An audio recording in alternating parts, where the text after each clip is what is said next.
Hey everybody, it's Yvette from Yvette Marie's Fine Arts and Crafts, and today I'm going to show you how to use a loom to knit this infinity style ruffle scarf.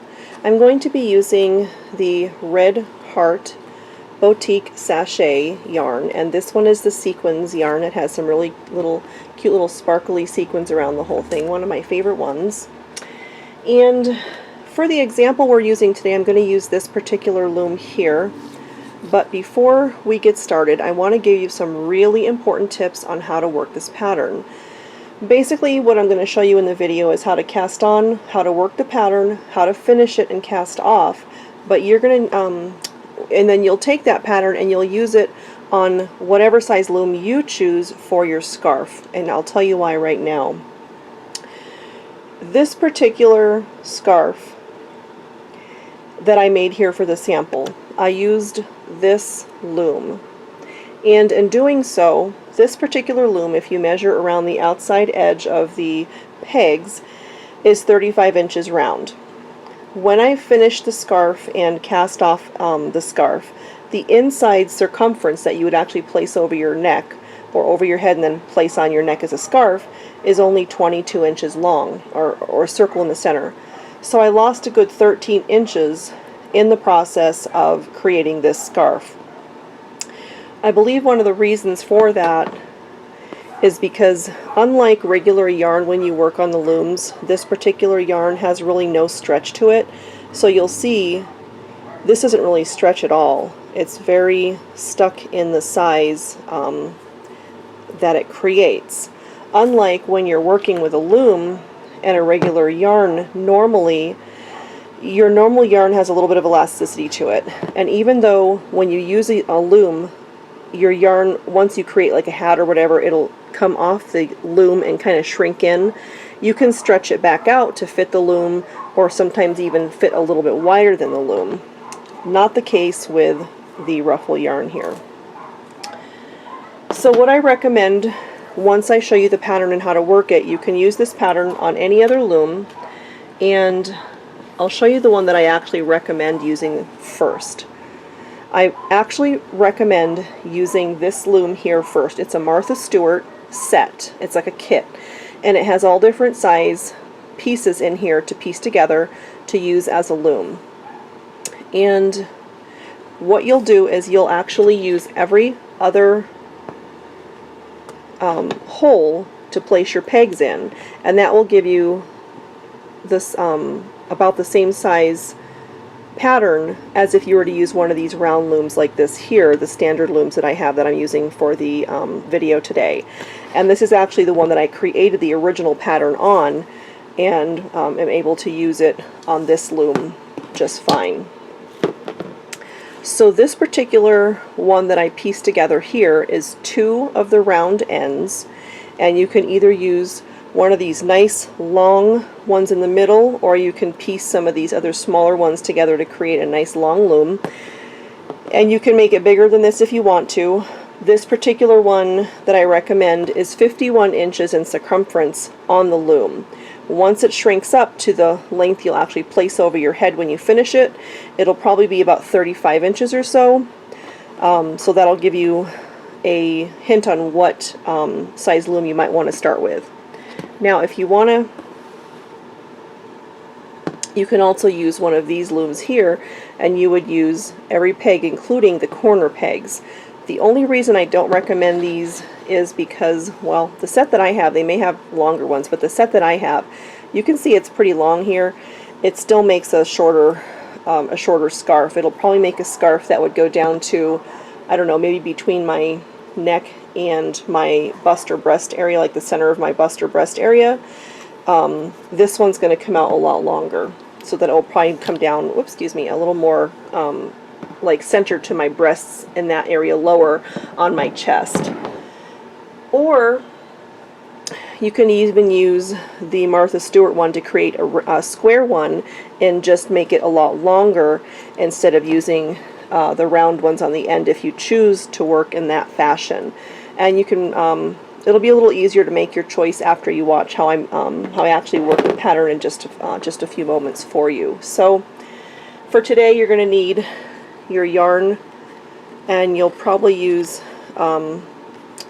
anywhere from a half to a full skein depending on how many layers you want to work.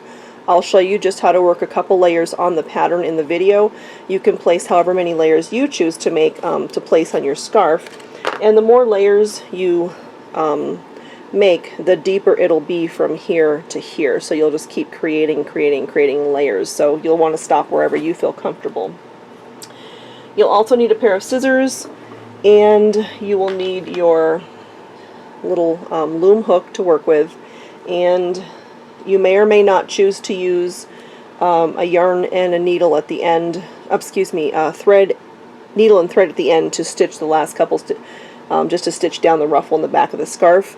But I'll show you a couple different ways to finish your scarf, so you may not necessarily need needle and thread in the end. So if you want to go ahead and get all your items together, I'll go ahead and pause this video, and then I'll come back and meet you here in just a moment to show you how to work your pattern. So I'm going to give you a couple tips and tricks here as we're working this. One of the things I highly recommend is to make sure you don't have any dry skin or hangnails or anything that can get caught on this, because in working with this yarn and some of the other yarns that are similar, it gets caught all over your skin if you have like really dry skin that needs really a lot of attention. So that's one thing that'll make this project go a little quicker for you, and it will be less frustrating. Something else that might be helpful that I recommend in using this yarn is to use a toilet paper roll or something similar. Stretch out your fabric like this here around the whole entire thing, and open up your whole entire skein, placing your whole entire skein on here nice and stretched out, so that way it actually saves a lot of time in the end when you're working with this particular fabric and actually completing your project. When you're knitting, crocheting, or using the loom, it can be very helpful.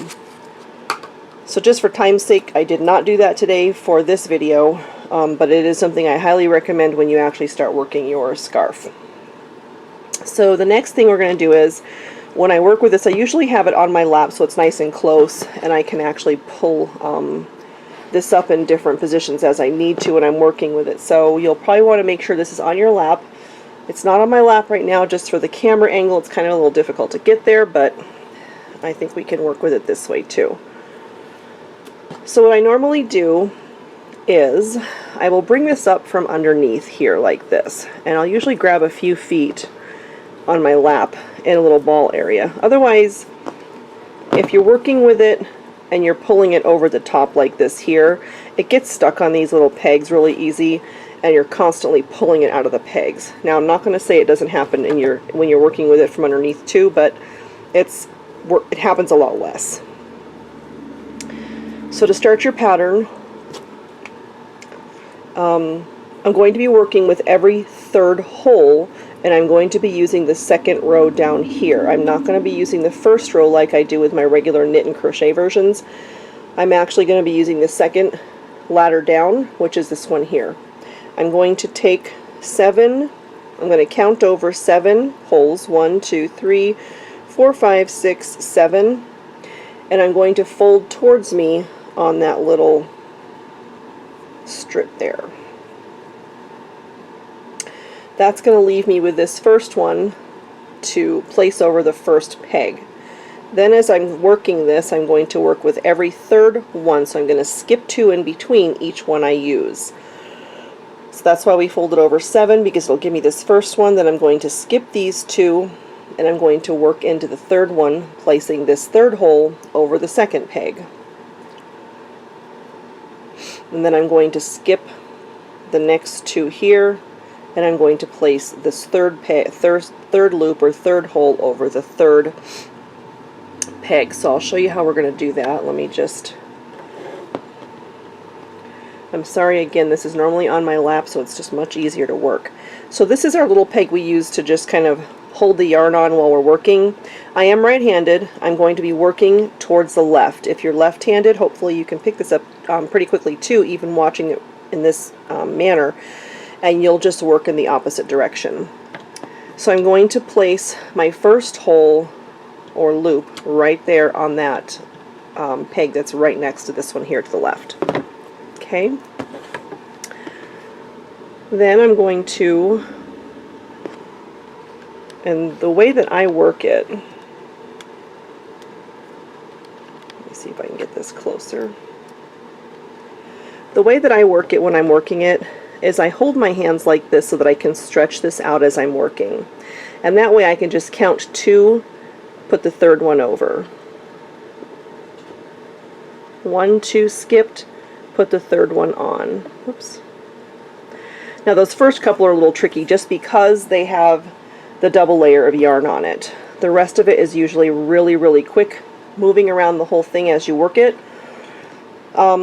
Using this particular size, again, this is probably too small for what you want, and you'll have to choose your particular size loom that you're wanting to use. I'm just going to actually show you how to cast on, how to work your knit loom stitch, and how to cast off. You'll actually want to choose the size loom you use, but you'll use the exact same manner that I'm doing this particular pattern in when you work it on your loom that you choose to use for your size. So on my lap, I'll usually have this out in front of me, and I'll stretch out my yarn as I'm working it like this here, and you can move really quickly along this.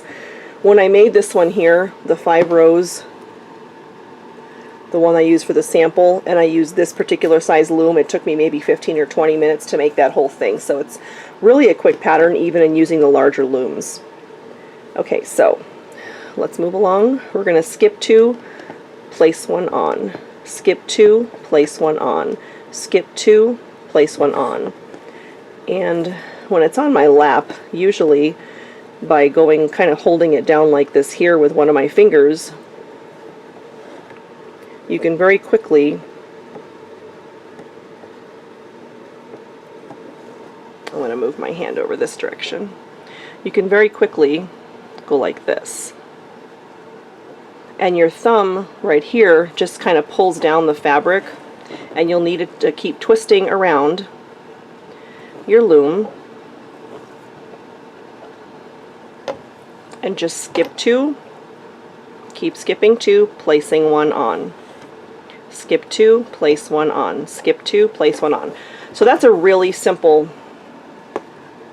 thing to do all the way around the edge. And you'll just want to make sure you keep this pushed down on there, and that's why when I have it on my lap, I find it really easy to use my fingers and hold it like this so that I'm using my thumb to keep pressing down like that. So I'm going to work around to the end just to get back to this peg, and then I'll come right back. So I'll see you in just a moment. Go ahead and finish your row to the end. Okay, so as I'm nearing the end of the row, you might want to change your hand position as you're going around if this one here isn't comfortable for you. In being on your lap, it might be a little easier to take it and just hold it in this manner here so that you're pulling it a little bit and pulling it from this end and just working like this. It's a little bit quicker, I find, doing it that way. Okay, so we've got to the end. Now sometimes these other ones, as you're working around, you might find with a ruffle yarn, it's kind of bumpy.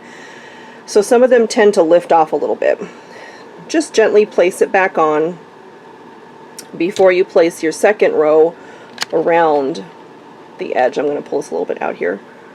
Make sure you've got, see, these ones are starting to lift off a little, so just carefully pull these down. And this will help open up your ruffle a little bit too as you're working around. Oops, excuse me, as you're working around, you can kind of gently pull these for each row. So I'm going to work my second row. I'm just going to pull a couple feet out, 2 or 3 feet underneath the loom, so that it would be on my lap here, and I would have this area here to work with. Now, one of the things I find is easy to make it easier is every 6 or 8 inches or so that I'm working towards, wrap this and kind of pull it away from you on your lap. And that way it holds these nice and tight against the edge, so they're not lifted up when you're trying to place these next ones on. So for the second row, you're just going to keep working around, and again you're going to skip 2 in between and place that third one. Skip 2, place the third one, and you're just going to do the same thing again for your second row, working around the entire around the entire loom. Okay, so you see these are kept down, so it's easy to place these over it on the top of that first row. Again, sometimes they get kind of stuck. These ones might get kind of stuck over here as you're pulling and working and stuff like that. So just be careful, whoops, in the process of making sure that they're not getting stuck where they don't belong. And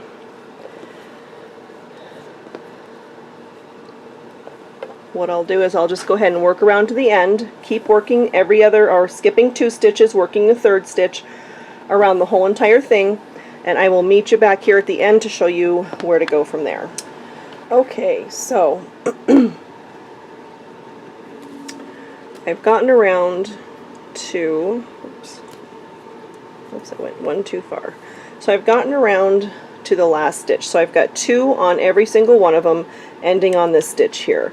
At this point, you can just gently take this around and place one of those loops over the over this loop here, or over this peg here, just to kind of hold it on there gently. Now, as I'm casting on, I'm holding it in this direction, but I'm going to turn it this way to actually work the pattern. So what I'm going to do is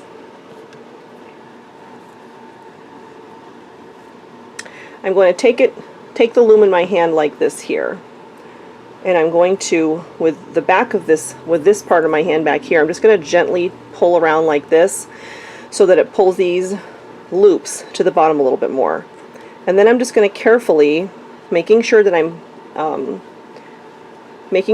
working with the correct one, you're just going to take that bottom loop, kind of like you do with your regular loom stitching, and you're just going to bring up that bottom loop over the top one, making sure you're grasping the whole section of yarn that needs to be pulled up and over the peg, like so. Now, there's some things that you can get away with in making little mistakes when working your pattern like this here, and there are some that are kind of detrimental. This is one of the things that's really detrimental, in that if you pull the wrong one, if you pull this one and somehow this one, say for example, gets underneath here and you end up just pulling this one up and over, when your scarf is completed, you probably won't even be able to get it that far to get completed, because it'll completely unravel on you. This is one pattern that you've got to make sure you're lifting the right loop over the other one. Now, something happened, and I'm glad it did here in this instance, because it's one of the things I want to show you. If you get to a loop and you know you're supposed to be working this one, you only see one on here. What happened is we probably lost a little piece of yarn. Whoops, excuse me, here we are. So this is the last one I worked, and I'm going towards this one. You'll notice that it just popped off. It's kind of hard to see with all these little loops. It just popped off. So all you need to do is just grasp it anywhere in the center there, first or second down, and it's really going to be okay, but just make sure you place it back over and work that stitch correctly. This can happen easily. As you'll see here, it's starting to lift up and over on a couple of these. So that's one of the reasons I kind of go like this here as I'm working this pattern, and pull it down gently enough to make sure that these are staying down. And then as I work them, I just kind of go like this, and it helps stretch out the ruffles as well. Something else, and I'm just going to keep working this pattern and you can kind of follow along with me. Something else is, you might think, if you want a less ruffly scarf, you can work with every other stitch instead of every third stitch or loop. That will give you a little less of a ruffly look, so it doesn't have so much of the gather to it. I find every third one is really good for this particular pattern, and just giving you a nice gentle ruffle. I suppose you could go with 4, but that may end up in the end looking like almost like your scarf's a little too loose and falling apart. Sometimes when you skip too many stitches, Like I mentioned in my regular knit and crochet videos, sometimes when you skip too many of these little holes or loops, it actually gives the appearance of the scarf falling apart. So you don't want that either. So again, you're just going to work around the entire loom, and if you've used one of these looms before, you're familiar with what we're doing here. For newbies, this should be pretty easy to work as well, this pattern. Looms are pretty easy to work with. And the reason, we're almost nearing the end, the reason I didn't work it from the outside direction is because the loom, and this is just a little bit of information for newbies, you'll notice this though, the loom has these little indentations to work with your little hook here, so it works well with that. I was going to create the pattern facing the other way so that you could just cast on around the outside edge and then work from the inside. However, if you don't have an adjustable loom, it's a little more difficult to turn these pegs around. Some of them tend to feel like they're glued in there, and it's just kind of a little bit of a hassle to turn your pegs around. Unless you decide you want to have one of these that you use exclusively for your ruffle scarves, you might be able to carefully, some of these are loose enough that you can carefully pull them out and flip them around the other direction.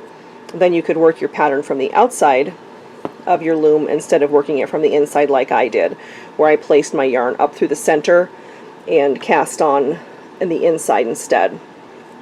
And then it might be easier to work in the opposite direction, pulling your loops up over like that. So that's just a tip or trick if you want to play with it on your own. So now we've got one layer,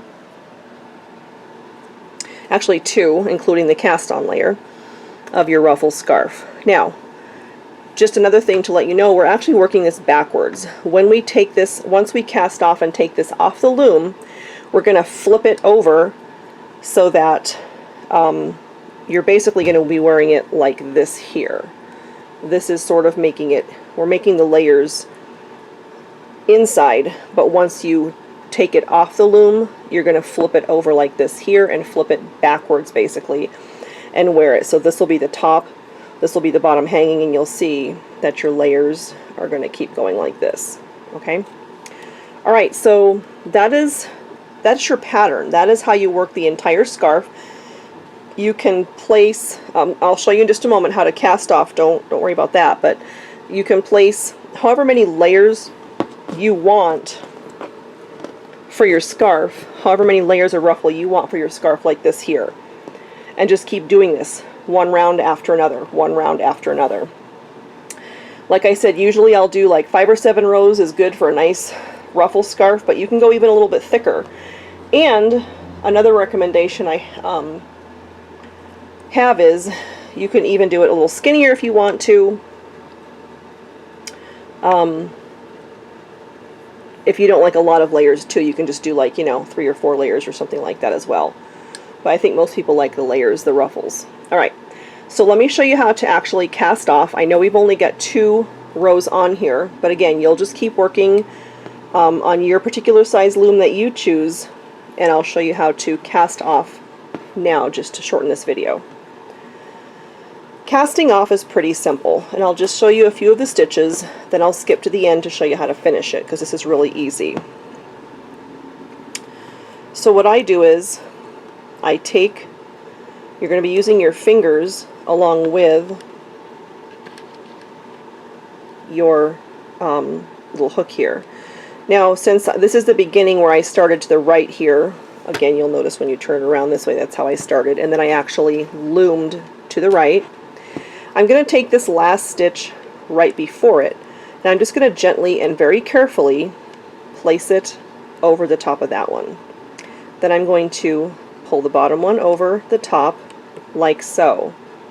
Then I'm going to take the stitch I just pulled over, I'm going to take it back over here with your fingers, place it back on this one, and now you're going to have an empty peg.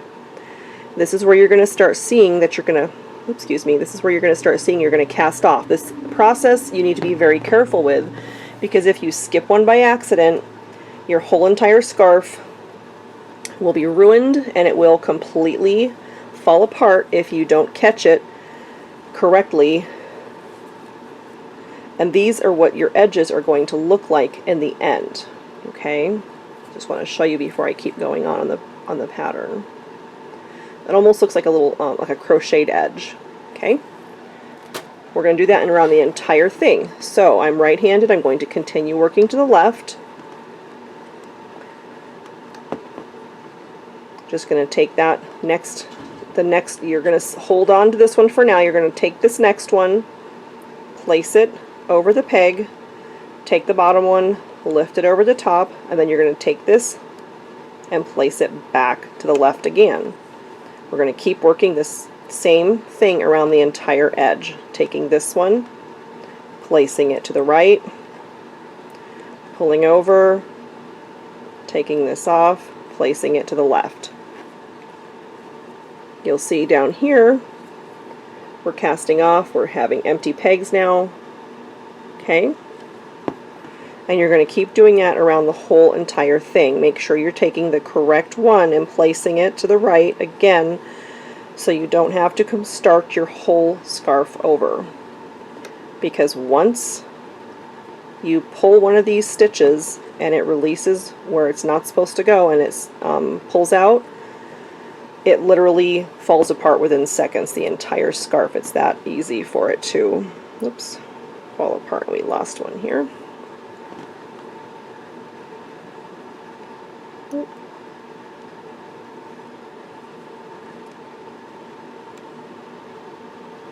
Hold on a second, I think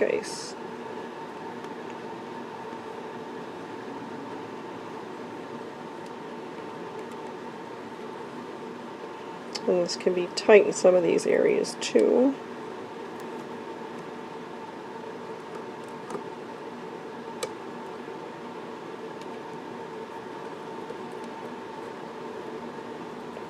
Okay, so you're just going to work around. I apologize for this glare. I'm not sure what's going on today. It never does this. And I always work in the same exact spot creating these videos, so I don't know what's happening.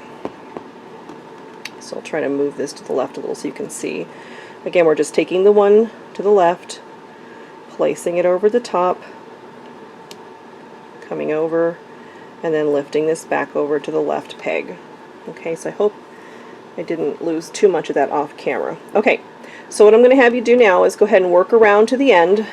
Just leave the last, say, 3 pegs with your stitches on there, and I'll come back and at the end to show you how to finish the actual cast off and finishing process. I'll see you back in a moment.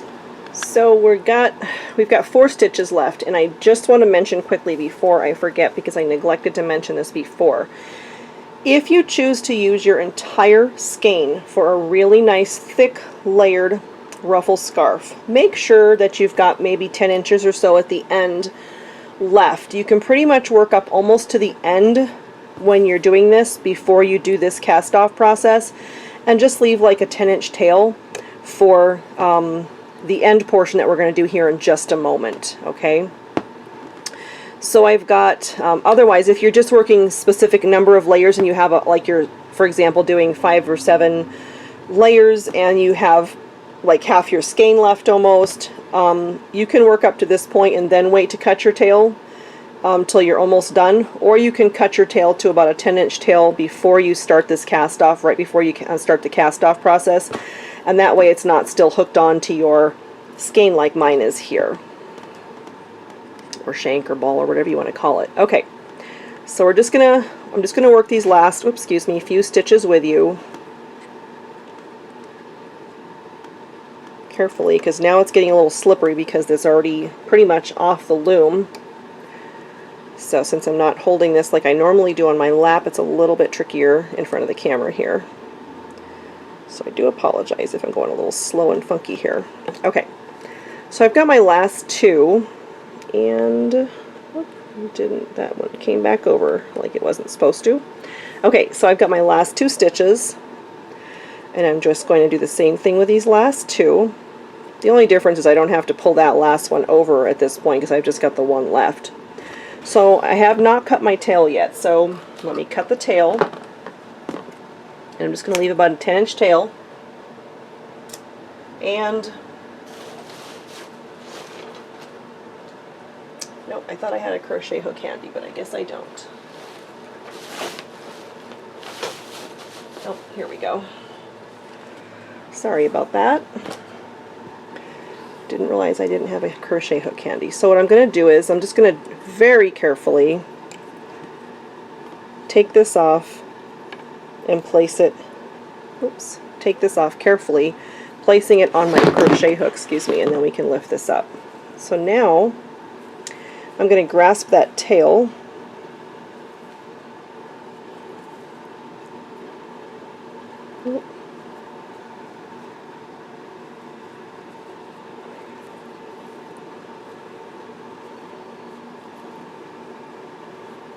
I'm going to grasp my tail with a crochet hook, and I'm just going to pull it through that one last loop that I had left on the loom a second ago. So I'm just going to kind of go like this here, and you can use your fingers. You don't have to I use a crochet hook for this, and it's just easier to make sure you keep it on the crochet hook. It's a little more secure, at least I find. So now you've got your last loop, you've got your circle, oops, excuse me, like this here. You've got your ruffle scarf. Again, this is just a couple layers, but I just wanted to show you guys how to make it in a quick manner. Now there's a couple different things you can do at this point, and both of them are secure. The first thing you can do is you can, towards the area that's facing you still, you can use a few stitches and with a needle and thread and tie and sew this down and then cut off the excess, or if you don't want to sew anything, right on top of the last little loop that you pulled this yarn through, you can place a nice, tight, secure knot. Just create a knot, and by using your fingers you can place it directly on top of that last stitch.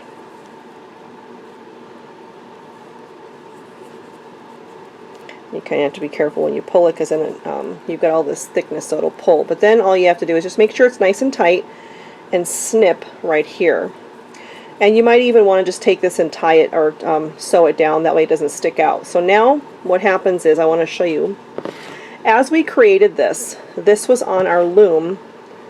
Let's see if I can get a little farther away. This was on our loom in this direction here.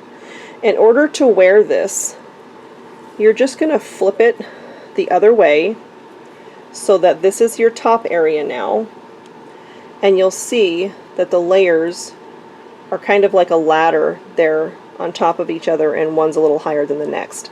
That will be, once you cut your tail of course, that will be the way you actually place your scarf on, so that your ruffles face up like this here. I love how it sparkles. That's one of the reasons I like that sequin yarn. It's so sparkly. Anyway, so that is how to create a loomed infinity scarf in a true infinity fashion, where there's actually a complete circle and you don't have to create it in a long strip and sew two pieces together. Once you, if you use the stitch method of this and stitch this down a little bit, you don't even really notice. The only thing you're going to see at the back is just where this gently went up like that there. But just place that on your neck when you wear it towards the back, and really it's not a big deal because you really don't notice a whole lot of that happening in the front. I really hope this video was helpful for you guys. It's something I've been trying to work on, figure out a pattern on how to do this in a way that it was a true infinity scarf. So I hope this is helpful. Again, just pick your own size loom that you're wanting to work on, and you can use this pattern for pretty much any size loom. One thing I think I did mention, I don't remember, at the beginning of this, is when you're using the Martha Stewart loom, just place your pegs in every other one, and that will give you approximately the same size as the regular standard looms. Okay? Please let me know if you have any questions by posting a comment below. I'll be happy to answer any questions that I can.